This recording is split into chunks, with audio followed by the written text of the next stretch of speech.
복된 주일 이 시간에 여기까지 나오신 여러분들 위해 하나님의 크신 은혜가 함께하기를 진심으로 기원합니다. 아울러 여러 가지 사정으로 영상으로 예배에 참여하는 모든 분들에게도 동일한 은혜가 있기를 기원합니다. 9월의 첫 주입니다. 9월은 주제를 장학이라고 잡았습니다. 장학이라는 말의 뜻은 배우고 익히는 것을 장려하다라는 그런 뜻입니다. 우리가 바른 신앙을 하기 위해서는 하나님에 대한 바른 지식을 배우는 것을 게을리해서는 도저히 이룰 수가 없는 것입니다. 그래서 배우고 익히는 것을 어린이들만 하는 것이 아니라 교회 학교 친구들만 하는 것이 아니라 전체 교회가 함께 배우고 익히고 바른 신앙을 위해서 힘써 나아가는 것들을 더욱더 장려하기 위해서 그렇게 잡아봤습니다. 그래서 한 달 동안 장학이라는 주제를 보낼 텐데 그런 것들을 어떻게 배우고 익히는 것에 어떻게 힘쓸까 고민하다가 우리는 매년 이 장학의 달 때는 장학 책 한 권 더 읽기를 하고 있습니다. 모든 성도들이 아이들만 참여하는 것이 아니라 모든 성도들이 저렇게 배우고 익히는 것에 힘쓰는 분위기가 되어서 바른 지식 가운데 또 신앙생활을 더 잘 할 수 있도록 힘쓰고 있으니까 적극적으로 참여해 주시기 바랍니다. 또 아침에 보니까 어떤 어린 친구는 책을 14권이나 읽었다고 그래요. 그리고 홈페이지에도 우리 두 친구가 벌써 한 권씩 읽어서 올렸는데 아이들만의 행사가 아니라 이렇게 배우고 익히는 것을 더욱더 우리가 모두가 힘써야 된다. 나는 어떤 책을 읽을까? 이렇게 고민하면서 신앙이 자라기를 희망하고 우리 교회 전체가 배우고 익히는 것에 힘쓸 수 있는 그런 기회가 되었으면 좋겠습니다. 그리고 9월과 10월에 특별히 에스겔서의 말씀을 읽어나가는데 신앙생활 오래 하신 분들은 에스겔서가 또 익숙하고 잘 알 수도 있지만 신앙생활을 하신 지 얼마 되지 않은 분도 있고 어린 친구도 있으니까 간략하게 9월과 10월에 읽게 되는 에스겔서의 개요를 살펴보고 오늘 말씀 읽기 본문인 4장의 내용을 통해서 교훈받는 시간을 갖도록 하겠습니다. 우선 에스겔서가 어떠한 책인가? 말 그대로 에스겔 선지자가 기록한 책인데 에스겔은 어느 때 사람인가? 라고 할 때 신약 사람이 아니고 구약 사람입니다. 구약 BC 약 593년부터 571년 때 있었던 일을 에스겔 선지자가 기록한 것인데 그때가 언제인가 라고 할 때 이스라엘의 역사를 잠시 알아두면 좋겠습니다. 우리 어린 친구들도 이스라엘 역사가 어떤지 또 아는 친구도 있지만 잘 모르는 친구들은 잘 보시기 바랍니다. 지난번에 한번 간단하게 소개시켜 드렸는데 이스라엘도 우리나라와 같이 분열의 역사가 있습니다. 우리나라도 6.25 전쟁 후에 남과 북이 나눠져서 지금까지 갈려진 나라로 살고 있는데 이스라엘 나라도 마찬가지 한 나라였는데 나라가 분열될 때가 있었던 것입니다. 최초의 왕조였던 사울 이후 다윗, 솔로몬 거의 3대째 이어 3대째 왕이 바뀐 이후에 나라가 북쪽과 남쪽으로 나뉘게 됩니다. 그래서 북쪽의 나라를 북쪽에 있다고 해서 북이스라엘이라고 표현을 하고 또 남쪽에 있는 나라를 물론 이스라엘 같은 이스라엘이지만 유다 지파가 차지한 나라이기 때문에 남유다 이렇게 흔히들 부르게 되는 것입니다. 북이스라엘과 남유다로 나뉘는데 나뉘게 된 때가 언젠가 솔로몬 이후 르호보암 그의 아들이었던 르호보암 때 나누게 되는데 그때가 대략적으로 BC 930년 정도 되는 것입니다. 그리고 북이스라엘은 얼마 동안 존속했는가라고 할 때 약 208년 정도 존속한 다음에 북쪽에 있는 아수르라는 나라에 722년에 멸망하게 된 것입니다. 그리고 남쪽은 약 344년 동안 존속하다가 이것도 마찬가지로 북쪽에 있는 바벨론에 의해서 멸망하게 됩니다. 344년 동안 있었다. 그렇다면 지금 나오고 있는 에스겔은 이 어느 때에 있는 사람인가 라고 할 때 북이스라엘은 멸망하고 남쪽 유다만 남았던 그 기간에 활동했던 선지자다. 이렇게 생각하시면 됩니다. 그래서 조금 자세하게 보시면 이렇게 북이스라엘과 남유다로 나누게 되었는데 이 북이스라엘은 722년에 멸망했는데 왜 멸망했는가? 우리 호세아 선지자 우리 지난달에 배웠던 것처럼 하나님의 말씀을 그렇게 전했는데도 불구하고 온전히 순종하지 않았던 것입니다. 그래서 하나님의 말씀대로 그 나라에 심판이 임했던 것입니다.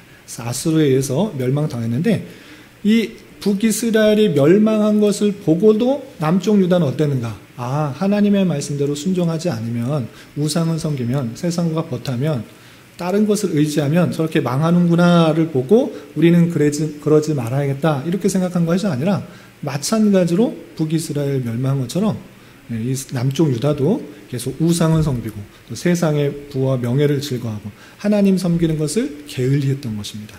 그래서 많은 선지자의 경고에도 불구하고 계속 잘못된 길로 나가자 심판을 받게 되는데, 한 번에 멸망당한 것이 아니라 나라가 세 번에 걸쳐서 포로로 끌려가고 완전히 멸망당하는 것입니다. 첫 번째 포로는 BC 605년경에 다니엘, 여러분들 잘 아는 다니엘 선지자가 끌려가는데 이때 1차 포로인 것입니다. 그리고 두 번째로 여호야긴 왕과 또 에스겔, 또 많은 귀족들이 끌려가는 2차 포로가 있었습니다. 그것이 597년경입니다. 두 번째로 끌려가게 되고요. 그리고 세 번째는 마지막 예루살렘이 멸망하게 되는 것, 대략적으로 BC 586년 이때 바벨론이 완전히 성을 둘러싸고 에워싸고 포위해가지고 멸망시킨 것입니다. 이것이 BC 586년이고 예루살렘이 멸망하여서 많은 사람들이 다 바벨론으로 끌려갔던 것입니다. 그런데 지금 나오는 에스겔 선지자는 제사장이면서도 선지자의 역할을 했는데 2차 포로 때 예루살렘에 있다가 이 바벨론에 의해서 끌려간 것입니다. 그래서 바벨론으로 끌려가서 이 갈대아라는 그 지역에 그발 강가에 포로 수용소가 있는데 그 포로 수용소에서 하나님의 말씀을 듣고 또 하나님의 말씀을 들은 것에 끝나는 것이 아니라 그대로 전하는 역할들을 한 것이 에스겔서다, 이렇게 이해하시면 됩니다. 그리고 참고적으로 조금 더 살펴보면 바벨론이 포로로 1차, 2차, 3차 포로에서 멸망당하고 끝난 것이 아니라 하나님의 약속대로 그 이스라엘 백성들이 회복되는 것을 볼 수 있습니다. 회복되는 것도 한꺼번에 다 회복되는 것이 아니라 1차, 2차, 3차에 걸쳐서 포로로 되돌아오는 그 모습을 볼 수 있는데, 1차 포로 기환이 BC 538년 수르바벨에 의해서 귀환하게 되고요. 또 2차로는 에스라 선지자를 통해서 458년에 두 번째로 귀환하게 됩니다. 그리고 마지막으로 느헤미야에 의해서 3차 포로 귀환하게 되는 1차, 2차, 3차에 걸쳐서 예루살렘에 돌아오는 그 일들을 살펴볼 수 있습니다. 그리고 참고적으로 또 말씀드리자면 이 기간을 살펴보면 이스라엘이 남과 북으로 나뉘어서부터 북이스라엘은 계속적으로 우상 숭배를 하게 됩니다. 하나님께 예배드리고 하나님께 제사를 드리기 위해서는 예루살렘 성전에 와서 예배를 드렸어야 되는, 제사를 드렸어야 되는데 그러지 않고 많은 사람들이 예루살렘 남쪽 유다로 가는 것을 두려워해서 북쪽에다가 우상을 만들어 놓고 섬기기 시작했던 것입니다. 부패가 처음부터 시작해서 그 모든 왕들 19명이 되는 왕들이 다 우상 숭배하는 폐역을 저질렀던 것입니다. 그리고 그의 1차 포로에서 되돌아오는 그 날까지를 보면, 그 해를 보면 대략적으로 390년이라는 것을 알 수 있습니다. 그리고 남쪽 유다는 어땠는가?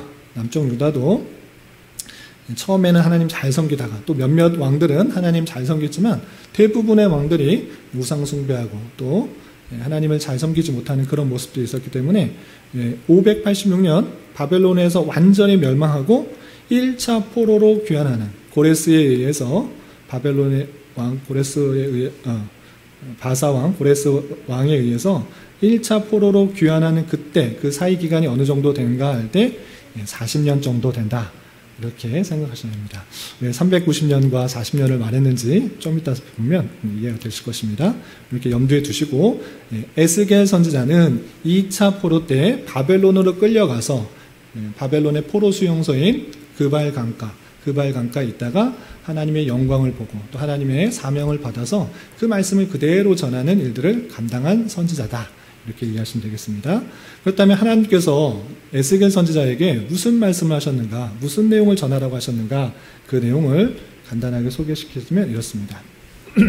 1장부터 3장까지는 그발 강가에서 하나님의 놀라운 영광을 보고 또 하나님께서 그 영광을 보여주시는 것을 그치는 것이 아니라 너는 이스라엘 백성들에게 이 말을 그대로 전해야 된다. 듣든지 아니 듣든지 내가 전해준 것 그대로 전해야 된다라고 소명을 전해주는 장면이 나옵니다. 그리고 4장부터 24장까지는 아주 길게 유다에게 임할 그 심판, 아직 그 남쪽 유다가 완전히 멸망하지 않았습니다. 멸망하기 직전인데 이제 곧 멸망할 것이다 라는 그 내용들을 계속적으로 전하라고 하는 것입니다. 그리고 유다만 멸망할 것이 아니라 그 주변에 있는 7개의 나라, 큰 7개의 나라들도 마찬가지로 하나님의 심판을 받아 멸망할 것을 32장까지 설명하고 있는 것입니다. 그리고 그것에서 그치는 것이 아니라 33장부터 39장까지는 이스라엘이 하나님의 은혜 가운데, 하나님의 역사하심 가운데 회복하게 될 것을 또 보여주고 있습니다. 그리고 마지막으로 40장부터 48장까지는 새 성전의 환상을 보여주면서 그곳에서 생명의 물이 나옴으로 말미암아 하나님께서 택하신 그 백성들이 그 생명의 물로 다시 살아날 것을, 그리고 하나님을 온전히 섬기게 될 것을 환상 중에 보여주는 내용이 에스겔서이다, 이렇게 생각하시면 됩니다.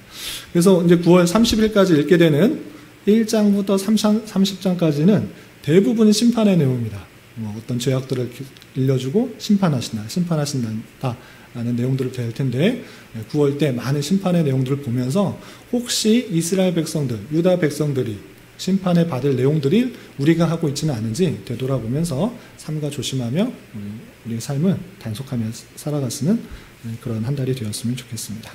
그리고 이렇게 에스겔서를 통해서 원하는 것들이 무엇인가, 나타나는 것이 무엇인가 목적을 보시면 유다의 멸망과 바벨론 치하의 여러 가지 고통스러운 심판의 현실들이 죄로 인한 것이다 라는 것을 깨우쳐서 회개하도록 하는 것입니다. 이스라엘 백성들이 이런 죄를 통해서 심판받았구나, 또 고통받고 있구나, 그렇다면 우리가 그런 죄들을 짓지 않도록 회개케 하는 것이고, 또 그 백성들도 심판하는 줄 알아 회개토록 하는 것입니다. 또 하나님의 은혜 가운데 회복될 이스라엘에 대한 비전을 심어줄 수 있도록 심판에서 그치는 것이 아니라 하나님께서 반드시 뜻하셔서 회복시키실 것이다 라는 것들을 함께 말씀하고 있는 그런 모습을 볼 수가 있는 것입니다. 그래서 하나님의 능력과 하나님의 은혜들을 받아 회복될 그것을 기대할 수 있도록 에스겔서가 쓰여졌고, 우리 또한 그런 기대를 가지고 삶을 살아가야 될 것입니다. 여기까지가 간단하게 개요이고, 오늘 4장의 본문으로 내용을 돌아가도록 하겠습니다.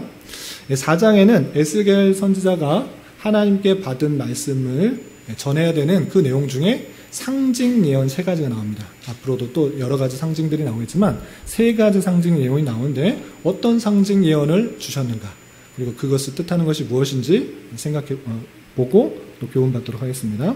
우선 1절부터 3절까지는 토판을 가지고 상징하라는 내용이 있는데, 우선 1절, 2절을 통해서 어떻게 또 행동 예언, 상징 예언을 하도록 하는지 1절, 2절 말씀 읽어보겠습니다. 시작.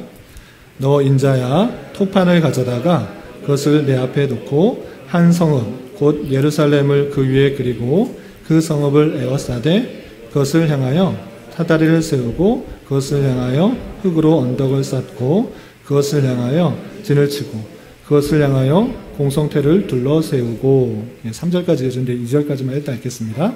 하나님께서 인자, 그 에스겔에게 명령하신 것입니다. 어떤 명령을 했냐면 토판을 가져다가 거기다가 예루살렘을 그리다 했습니다. 그래서 토판이 무엇인지 아십니까? 토판? 그냥 말 그대로는 흙으로 만든 판인데, 옛날 번역에서는 이것이 박석으로 되어 있습니다. 얇은 돌 되는데 정확하게 표현할 수 있는 그 우리나라 단어가 없어서 이렇게 표현했는데, 어쨌든 단단하고 그릴 수 있는 물체의 그런 판을 가져다가 거기다 그림을 그리도록 한 것입니다. 쉽게 지어지지 않도록 거기다 새길 수 있도록 한 것입니다. 무엇을 그리라고 했냐면 예루살렘을 그 토판에다 그리도록 한 것입니다. 그래서 그것이 예루살렘인데, 그것이 어떻게 되는지를 알려주기 위해서 어떻게 표현했냐면 그 성읍, 그 예루살렘을 에워쌀 수 있도록 만든 것입니다. 마치 우리 시오가 좋아하는, 또 의진이, 도진이, 사랑이가 좋아할 수 있는데 레고 같은 거 아시죠? 레고 같은 거 만들면 무슨 로봇도 만들긴 하지만 성 같은 거, 집 같은 거 만들잖아요. 성도 만들고 주변에 성벽도 만들고 거기 주변에 지키는 것도 만들고 그런 것들을 만들려고 하는 것입니다. 그래서 토판을 가르다가 예루살렘 성을 딱 만들어 놓고 그 주변에 뭘 만드냐면 사다리를 세워요. 거기다 세 다리를 딱 세우고 또 그 주변에 흙으로 언덕을 이렇게 만들어 놔요. 그리고 거기에다가 공성태, 공격할 수 있는 큰 무기 같은 것들을 다 만들어 놓는데요. 마치 레고에서 성벽을 치는 그런 전쟁과 같은 그런 모습처럼 그렇게 만들도록 한 것입니다. 왜 그렇게 했는가? 일단은 그렇게 만들도록 했습니다. 또 3절에서는 또 어떻게 하는지, 그리고 그 목적이 무엇인지 계속해서 이야기해 주고 있습니다. 3절도 계속해서 읽어보겠습니다. 시작. 또 철판을 가져다가 너와 성읍 사이에 두어 철벽을 삼고 성을 포위하는 것처럼 에워싸라. 이것이 이스라엘 족속에게 징조가 되리라. 또 철판을 가져다가 거기 너와 그 성 사이를 딱 가로막도록 했대요. 이거 무엇을 뜻하는 것인가? 성을 만들어 놓고 사다리를 만들어 놓고 공성태를 쭉 둘러놓고 또 흙을 만들어 놓고 철판을 막아놓은, 이거 왜 이렇게 했는가? 라고 했을 때 그것을 뜻하는 것이 무엇인가 또 설명해 준 것입니다. 이것이 이스라엘 족속에게 앞으로 일어날 모습이다라는 것들을 알려준 것입니다. 이제 곧 지금 이스라엘의 예루살렘이 지금 멋있고 힘이 있고 아주 견고한 성읍 같지만 이제 곧 공성태에 의해서 또는 사다리에 의해서 천멸되고 또 침략당하게 될 것을 알려주기 위해서 징조를 이렇게 상징 예언으로, 행동 예언으로 보여주고 있는 것입니다. 여기서 그치는 것이 아니라 또 행동 예언을 두 번째로 알려줍니다. 그럼 무엇이냐? 눕도록 하는 그 상징 예언을 보여주고 있습니다.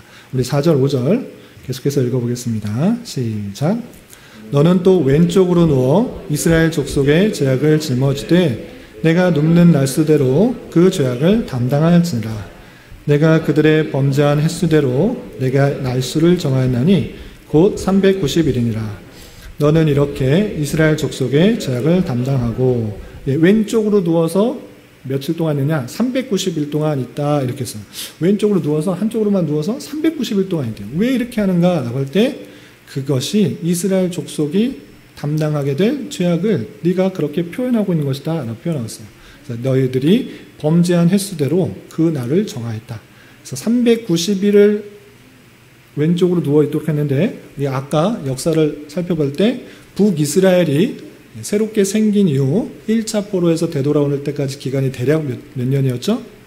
390년, 대략적으로 390년이기 때문에 이스라엘 백성들이 죄악을 짓고 다시 되돌아올 그때까지 왼쪽으로 누워서 아무것도 할 수 없는 모습으로 있어라 라고 행동 예언을 주셨습니다. 그뿐만 아니라 또 390일이 지난 다음에는 또 어떻게 하는지 6절에 이렇게 표현됐습니다. 6절 같이 읽어보겠습니다. 시작. 그 수가 차거든 오른쪽으로 누워 유다 족속의 죄악을 담당하라. 내가 내게 40일로 정하였나니 하루가 1년이니. 390일 동안 왼쪽으로 누워있다가 그 끝나면 오른쪽으로 40일 동안 누워있으라 이렇게 했습니다. 왜 그렇게 누워있으라 라고 하셨는가 라고 할 때 유다 족속이 죄악을 지었음으로 말미암아 40년 동안 그 죄악의 고통 가운데 있는 것을 너가 그것을 표현함으로써 그것을 알려주라 이렇게 표현한 것입니다. 그래서 오른쪽 동안 40일 동안 있었는데 하루를 1년으로 계산해서 40년 동안 그 죄악으로 말미암아 고통당할 것을 이렇게 표현하고 있는 것입니다. 이렇게 누움의 상징을 알려주었습니다. 그리고 7절, 8절에 예언할 때 그냥 눕는 것에 그치는 것이 아니라 구체적으로 누워서 어떻게 하는지도 알려주었습니다. 7절, 8절 같이 읽어보겠습니다. 시작.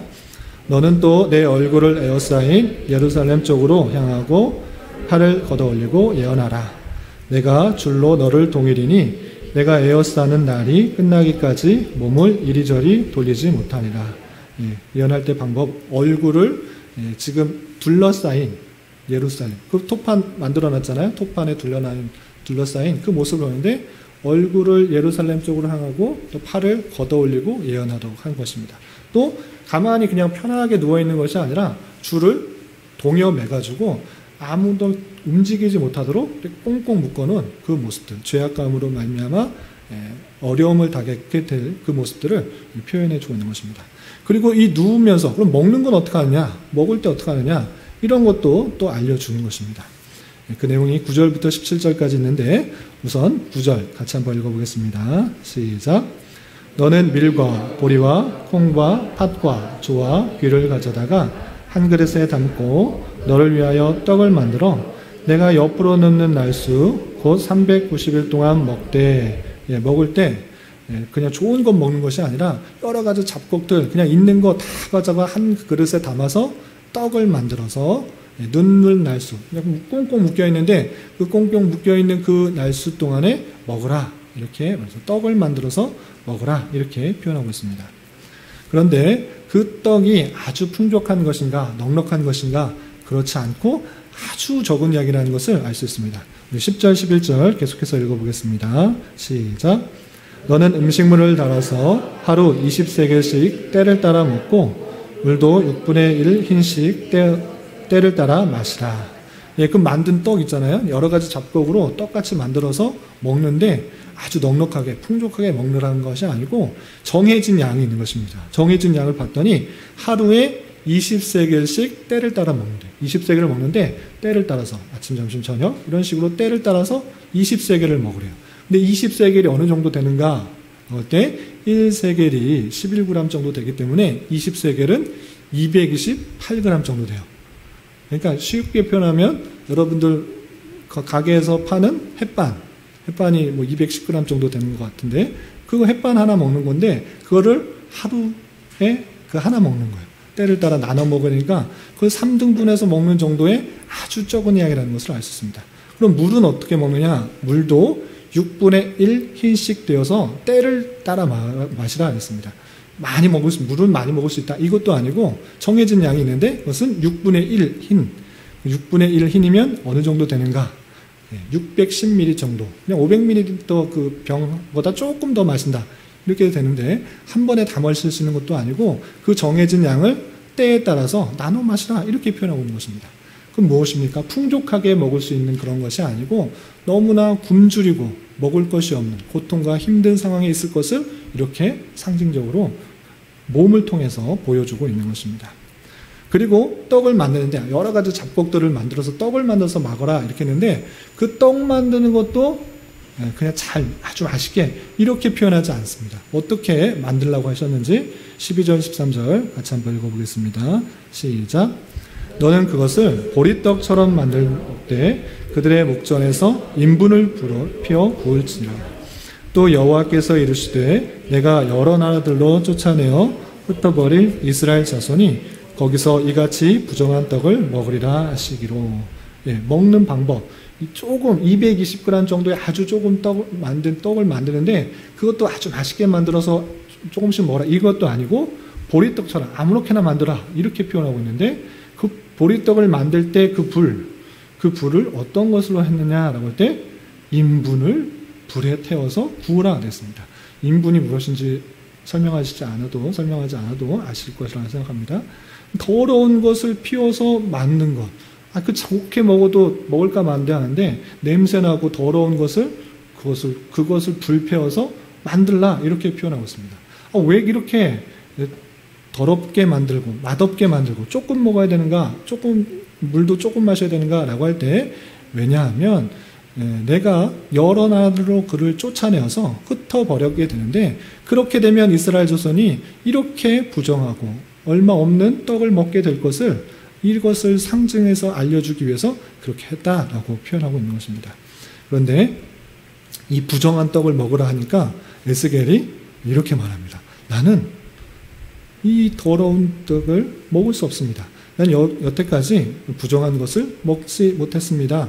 이렇게 하나님한테 호소를 하게 됩니다. 그러면 그 호소에 또 하나님께서 허락하게 되는데 그 내용이 14절 15절에 이렇게 표현되어 있습니다. 계속해서 읽어보겠습니다. 시작. 내가 말하되 아하 주 여호와여 나는 영혼을 더럽힌 일이 없었나이다. 어려서부터 지금까지 스스로 죽은 것이나 짐승에게 찢긴 것을 먹지 아니하였고 가증한 고기를 입에 넣지 아니하였나이다. 여호와께서 내게 이르시되 보라 쇠똥으로 인분을 대신하기를 허락하노니 너는 그것으로 떡을 구울지니라. 에스겔 선지자는 어렸을 때부터 나는 영혼을 더럽힌 일이 없습니다. 거룩하게 살기 위해서 힘썼습니다. 나는 그 부정한 것을 가까이 대지 않은 그런 정결한 하나님의 율법을 잘 지켰던 사람입니다. 그런데 어떻게 인분을 태운 것으로 떡을 만들어서 그걸 먹을 수 있습니까? 그 더러운 것은 못 먹습니다. 하나님 용서해 주십시오. 하나님 이것을 하지 않도록 해 주십시오. 라고 간구를 했어요. 그런데 하나님께서 그것을 들어주셨어요. 그 이야기를 들어주시고 하나님께 거룩하게 살고자 하는 그 말씀, 그 마음을 받아들여서 인부는 아니고 그러면 쇠똥으로 하라라고 했습니다. 그래서 그 부정한 것은 여전히 변하지 않습니다. 사람의 배설물은 아니지만 쇠똥으로 그냥 대신하도록 하고 그것을 통해서 부정한, 정결하지 않은 떡을 만들도록 했던 것입니다. 그리고 마지막에 이렇게 부정하게 떡을 만들도록 한 그 내용들의 의미가 16절, 17절에 마지막에 이렇게 그려져 있습니다. 16절, 17절 함께 봉독하겠습니다. 시작. 또 내게 이르시되 인자야 내가 예루살렘에서 의뢰하는 양식을 끊으리니 백성이 근심 중에 떡을 달아 먹고 두려워 떨며 물을 마시다가 떡과 물이 부족하여 피차에 두려워하며 떨며 그 죄악 중에서 쇠퇴하리라. 그건 그냥 하는 것이 아니고 앞으로 그 백성들이 어떻게 될 것을 다 보여주는 것이다 라는 것입니다. 그 백성들이 죄악 가운데 또 하나님의 심판을 받아 바벨론에 포위되어서 근심 중에서 먹을 게 없어서 요만큼만 먹어야겠다라고 하는 그런 일들이 있을 것이고 또 두려움을 떨면서 물도 제대로 마시지 못하는 그런 일이 있을 것이고 그렇게 두려워 떨다가 쇠퇴하게 되는 멸망하게 되는 일이 있을 것을 알려주기 위해서 이렇게 부정한 떡을 먹도록 하는 그 일들을 보여준 것입니다. 이런 내용이 4장까지 4장에서는 3가지 행동 예언이 나오는데 이것을 통해 교훈받을 수 있는 것을 생각해 보도록 하겠습니다.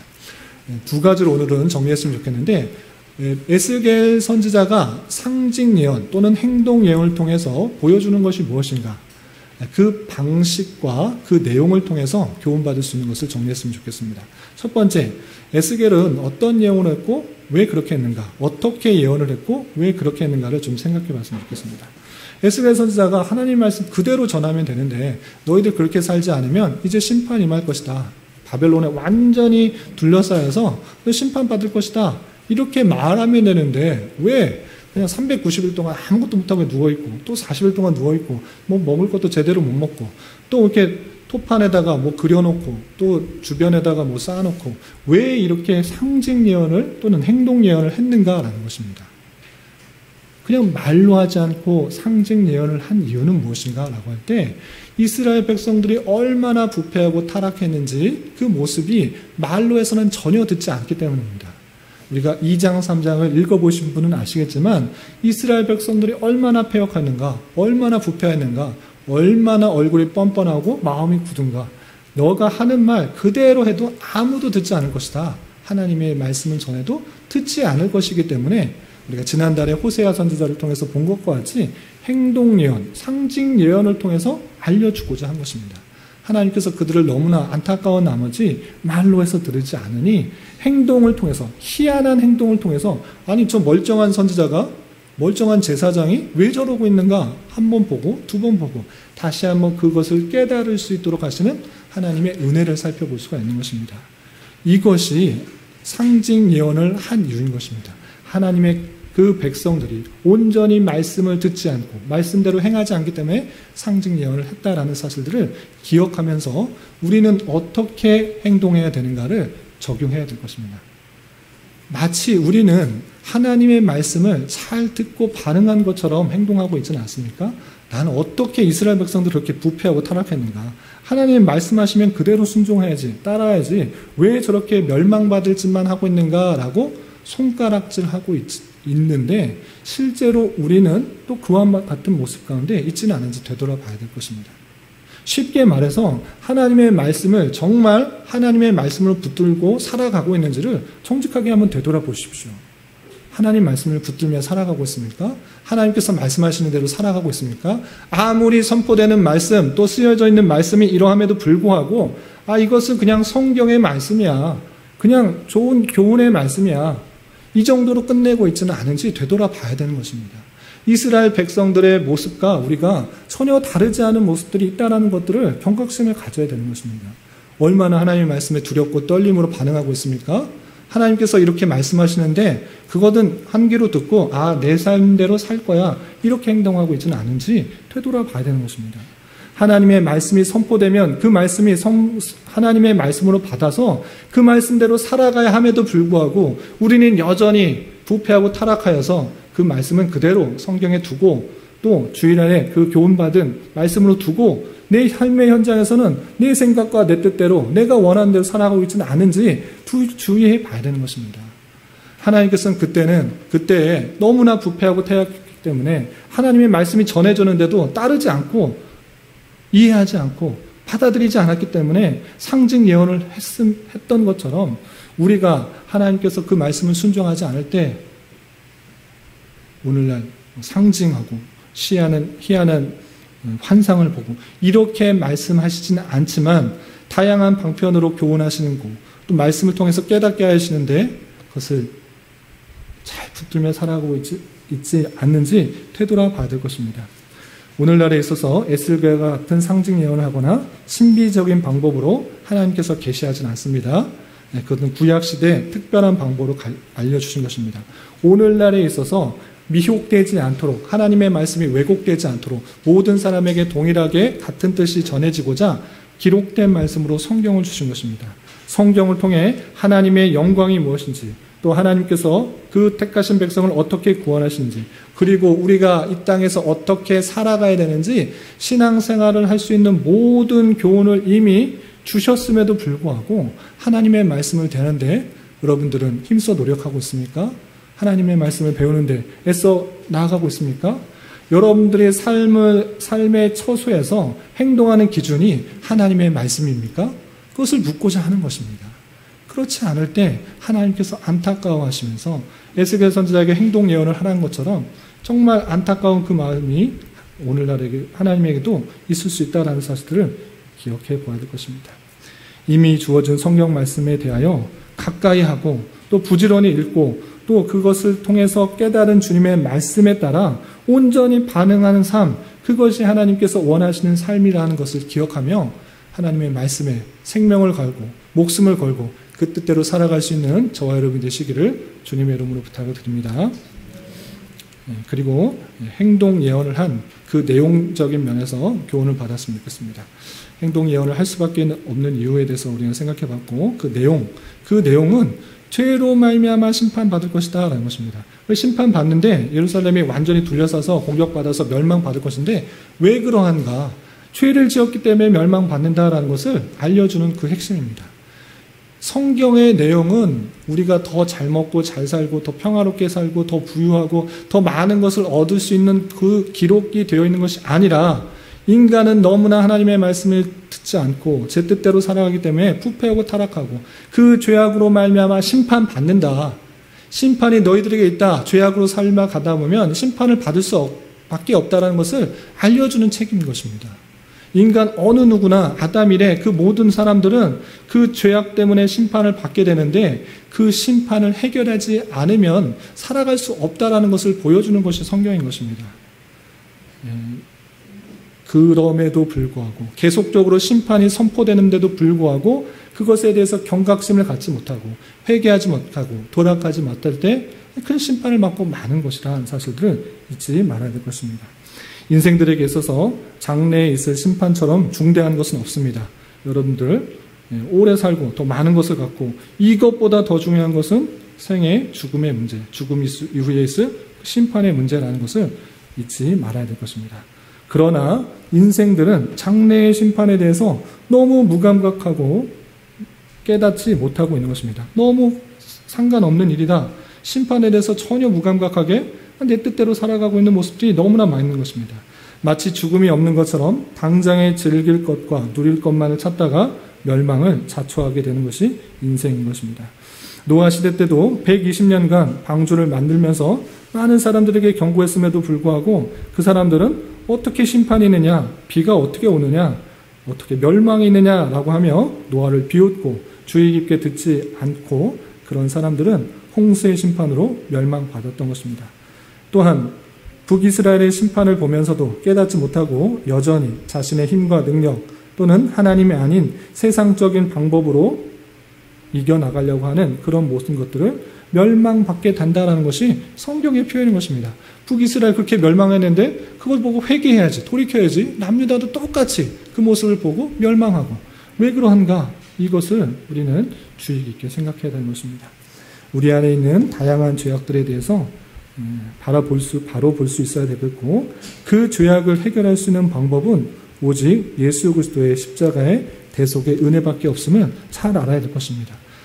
우리는 우리 모습을 보면서, 사람을 보면서 절망해야 되는 것입니다. 우리가 참으로 하나님의 능력대로, 하나님의 뜻대로 살아갈 수 없구나, 내 능력과 내 힘과 내 의지에 대해서 절망하고 오직 하나님의 은혜만을 간구하는 것이 신앙생활인 것입니다. 그래서 그것을 위해서 우리 대신 죄를 담당하시기 위하여 그 심판에서 자유케 하기 위해서 예수님께서 이 땅에 오신 것입니다. 그래서 우리의 죄 대신 예수님께서 십자가에 달려 돌아가심으로 말미암아 내 죄가 씻김을 받게 되는 것이고 우리가 구원을 받게 된다는 것입니다. 근데 여기서 중요한 것, 삼위일체 하나님께서 그의 독생자, 그의 아들, 본체이시나 그 동등됨을 여기시지 않고 겸손한 마음으로 이 땅에 오신 그 예수 그리스도의 희생 제사를 통해서 우리가 구원을 받았다라는 그 사실을 아는 것이 무엇이 중요한가, 왜 중요한가, 덧붙여서 무엇을 생각해야 되는가 라고 할 때, 자기 아들을 하나밖에 없는 아들을 내어주면서까지도 우리를 사랑하셨다라는 것은 그 외의 모든 것은 책임져 주겠다라는 그런 사실인 것입니다. 그렇기 때문에 우리가 세상 살아가면서 무엇을 입을까, 무엇을 먹을까 염려하지 않아도, 걱정하지 않아도 하나님께서 채워주시겠다라는, 하나님께서 인도해 주시겠다는 그 책임 가운데 사는 것입니다. 그런 걱정, 그런 염려 없어도 우리는 그것보다 더 풍성한 것을 또 하나님의 때 하나님의 방법으로 채워줄 걸 알고 담대하게 또 기쁨으로, 감사함으로 살아가는 것입니다. 내게 많은 사람이 갖고 있는 것보다 없을지라도, 그런 것 없을지라도 기쁨이 있고 감사가 있고, 또 하나님의 때 하나님 방법으로 나에게 감사를 주시고 필요한 것을 채우시는 하나님으로 인하여서 기뻐하고 감사할 수 있는 것입니다. 예수 그리스도에 대한 참사랑과 은혜를 깨달은 자로서 늘 감사와 찬송을 올려드린 자가 되어야 될 것이고, 또 그 사랑을 받은 자로서 자존감을 가지며 세상 염려와 근심 걱정을 하지 않아도 우리 삶을 책임져 주시고 인도해 줄 것을 믿음으로 우리에게 주어진 삶을 담대하게 살아가야 될 것입니다. 이런 은혜가 저와 여러분 우리 모두에게 있기를 진심으로 기원합니다. 기도하겠습니다. 하나님 아버지 감사합니다. 오늘 말씀을 통하여 이스라엘 백성들에 대한 하나님의 심판을 에스겔의 행동 예언을 통해서 알려주는 말씀을 대하였습니다. 이런 말씀을 대하는 자로서 우리 또한 패역한 이스라엘 백성들처럼 하나님의 말씀에 너무 무감각하게 반응하고 있지는 않은지 되돌아보게 하여 주시고, 다양한 죄악들에 대하여 경고하시는 말씀에 민감하게 반응하여 주님의 뜻 가운데 온전히 살아갈 수 있도록 인도하여 주시고, 우리의 모든 죄를 위하여 이 땅에 오신 예수 그리스도에 대한 참된 믿음으로 세상 근심과 걱정을 하지 않고 담대하게 우리에게 주어진 삶을 힘있게 살아갈 수 있도록 인도하여 주시옵소서. 이제 예비하신 성찬으로 나아갑니다. 그리스도의 풍성한 은혜를 깨닫는 시간 되게 하여 주시옵소서. 예수님의 이름으로 기도 올리옵나이다. 아멘.